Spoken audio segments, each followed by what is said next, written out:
Welcome to the 241st episode of the Reading and Writing Podcast. I'm your host, Jeff Rutherford. Stay tuned for my interview with Ben Adams, author of the novel The Enigmatologist. And just one note about this interview, it was originally recorded several years ago. For a variety of reasons, I'm just releasing it now, but I did want to make that note in terms of the timing of the interview. Stay tuned for my interview with Ben Adams, author of The Enigmatologist.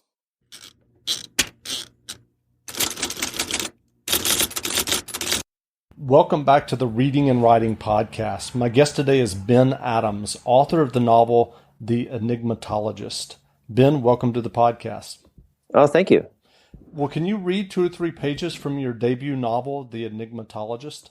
Yeah, of course. So this is basically from chapter 2. The first chapter, just to fill in the blanks, the first chapter, our protagonist, John, is hired by the National Enquirer to investigate an Elvis sighting. And this chapter starts with him at home, just kind of reflecting and doing a little bit of research. That night, John sat at the kitchen table in his apartment, sipping a PBR Tallboy, looking at the Elvis picture. He had reprinted it several times and uploaded it to his phone.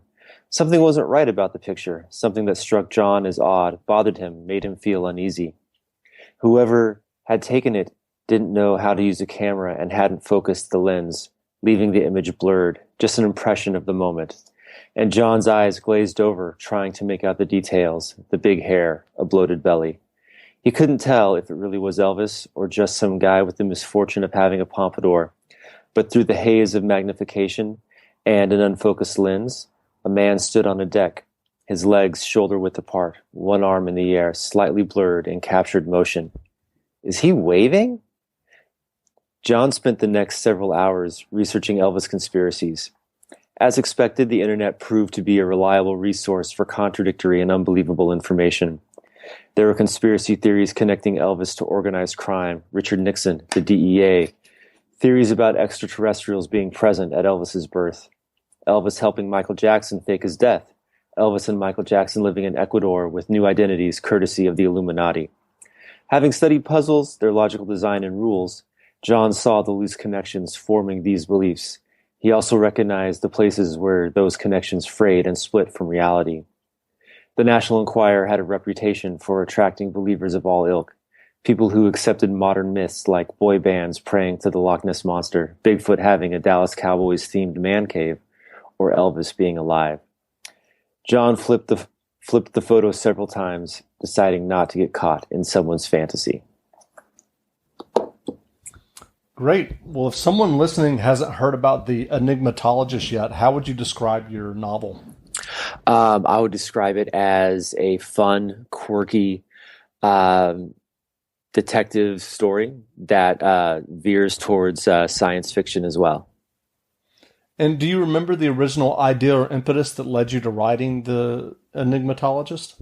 Yeah, so I was having this conversation several years ago about how when I was younger, I remember seeing at the newsstand at the grocery store, the National Enquirer, Weekly World News, all those magazines, and how their covers were dominated by stories about Elvis sightings or the Loch Ness Monster or Bigfoot or just general urban myths. And nowadays it's all celebrity gossip. And I was just thinking that it's really kind of a shame that a lot of these myths are no longer getting perpetuated in the grocery stores anymore. And I just started thinking about, well, how would they verify these?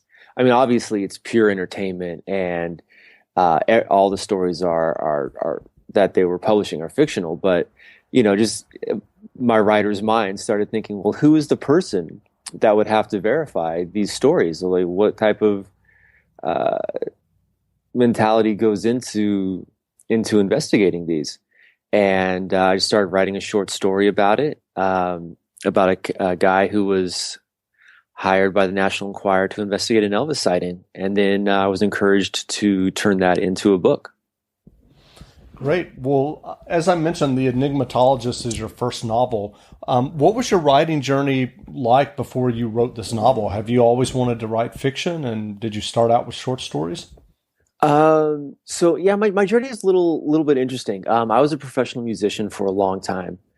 And when I graduated high school, I could have studied music, or I could have studied creative writing, and I chose music instead because of that instant gratification you get when you're performing in front of an audience.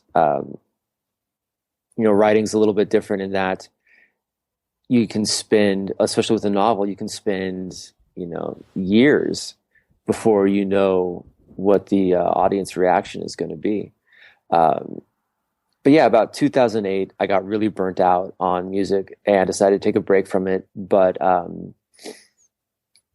was kind of listless and really irritated. And during that time, and I realized it's because I didn't have a creative outlet. So I started writing again, and I started with short stories. And since then, it's been I think it's been like a year writing a bunch of really, really terrible short stories. And I took some writing classes in the Bay Area, and yeah, but since then it's been mostly novels, a couple of short stories here and there. But yeah, mostly novels. Sure. Well, The Enigmatologist involves conspiracy theories, as you mentioned. Have you always been interested in conspiracy theories? I'm more interested in what makes people believe in conspiracy theories. Like what makes people like in the passage that I just read, connect loose threads that really shouldn't be connected. I'm it's more a fascination with what would cause someone to believe in something that is purely speculative, something that is not based in fact at all. And so I used the book as a way to kind of explore that a little bit, as well as satirize it too. Sure. So were there any favorite conspiracy theories that you wanted to include but didn't fit for the novel? Oh, that's a good one. There's so many. There's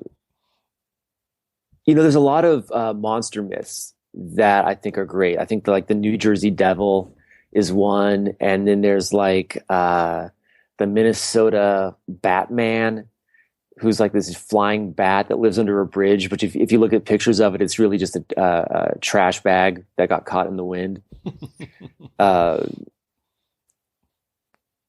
Yeah, stuff like that. Yeah, I kind of wish I would have been able to include, but it didn't really work with the world that was being built as I wrote the book. Sure. So did you do a lot of research about Elvis theories? Yeah. I did a lot of research about Elvis, a lot of research about how to build puzzles. The Elvis theories are really fascinating. I mean, there actually is a theory that, or he actually believed that aliens were present at his death. Not at his death, sorry, at his birth. That like he was, while his mom was giving birth to him, a UFO buzzed wherever it was that he was being born. That's funny. Yeah. So what advice would you have for aspiring writers who might be listening and are interested in writing their own novels or short stories, just based on your own experience? Have people read it at various steps along the way. It's always great to have beta readers who will give you honest feedback. Write every day. I try to approach it as a job. a really, really fun job and sometimes a really difficult job. But if you have that blue collar work mentality, you know, you'll get a lot of you'll make a lot of progress, and also just to be patient. Novels take a long time to write. They take a long time to get right. I think I worked on my book for 5 years. There was the novel The Goldfinch that won the Pulitzer Prize a couple of years ago. That author, she took 10 years to write that book. So I mean, it's not something that happens overnight. When I first started writing this book, I thought, yeah, 1 year I'll be done, and it'll be a New York Times bestseller. And after about a year, I realized, oh man, what was I thinking? This is going to take way longer. Great. Well, earlier you mentioned this period when you first started going back to writing, and you said you spent a year writing bad short stories. So looking back on that and reflecting, what was bad about them? I didn't know what I was doing. And again, it was being impatient. I thought that I could just sit down and just crank something out. And most of them had absolutely no plot, the characters were really flat. The dialogue was just awful. And it's just something that I think every writer goes through. You realize that there's a certain craft that comes with writing. There are certain principles that you have to master. And what was your process to get better and improve on those areas? How did you do it? I took a lot of classes, and I read a lot, and I still read a lot. Every writer reads. A lot of study. Still, I'll be reading a book and I'll think, oh, well, how did E.L. Doctorow do this? How did Ray Bradbury handle this scene? How does Don DeLeo deal with his dialogue? When I read, guys like that or other writers, I'll sit there and I'll dissect their work. Right now, I'm really into Daniel Woodrell, who wrote Winter's Bone, and a bunch of other great books. And I'll just sit there and I'll copy out his sentences and dissect them and figure out how he constructs them. So when you sit down to write, are there ever days that you need to do something to jumpstart the writing process for yourself? Pretty much every day. It takes a while. It probably takes me about like half an hour to really get the creative juices flowing.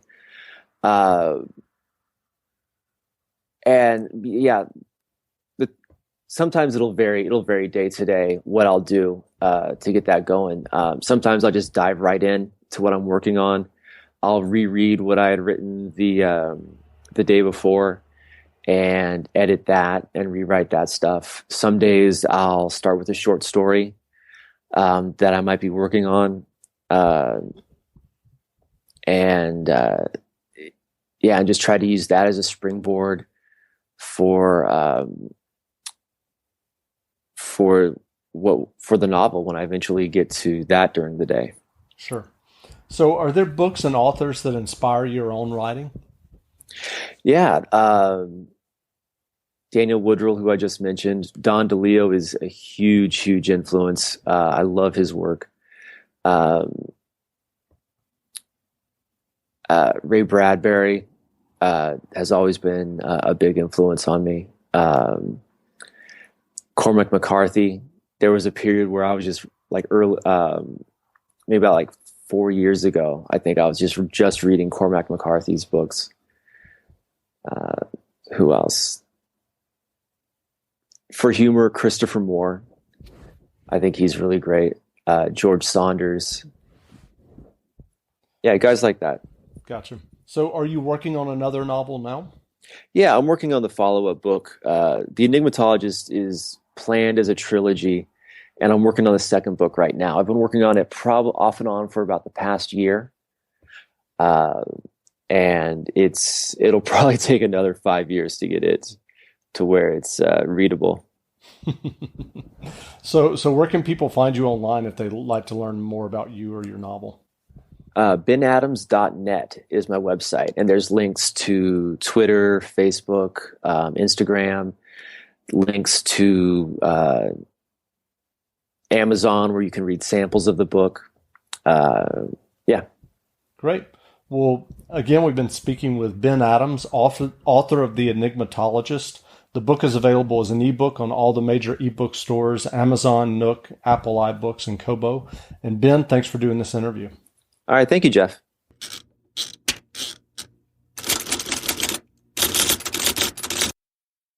Not since flying reindeer have the holidays seen something so amazing. Just in time to make selfie-ready holiday hair easy. Introducing the do-it-all styling tools for glam holiday hair. The holidays are happier with glam hair. And the Knot Doctor all-in-one dryer brushes from Conair makes it easy. Detangle, dry, and style in one step. No elf needed. The Knot Doctor collection has a dryer brush for every hair type and style. The pink smoothing paddle dryer brush has Flexolite bristles for painless detangling and high-performance power for quick styling and smooth, shiny results. And the purple dryer brush comes with a bonus volumizing attachment to boost lift and volume at the roots. It's perfect for salon blowouts at home. And since they're ideal for every hair type and length, they make great gifts for everyone on your list who wants beautiful hair without the hassles. Shop the Knot Doctor dryer brushes at Conair.com or at your favorite retailers now.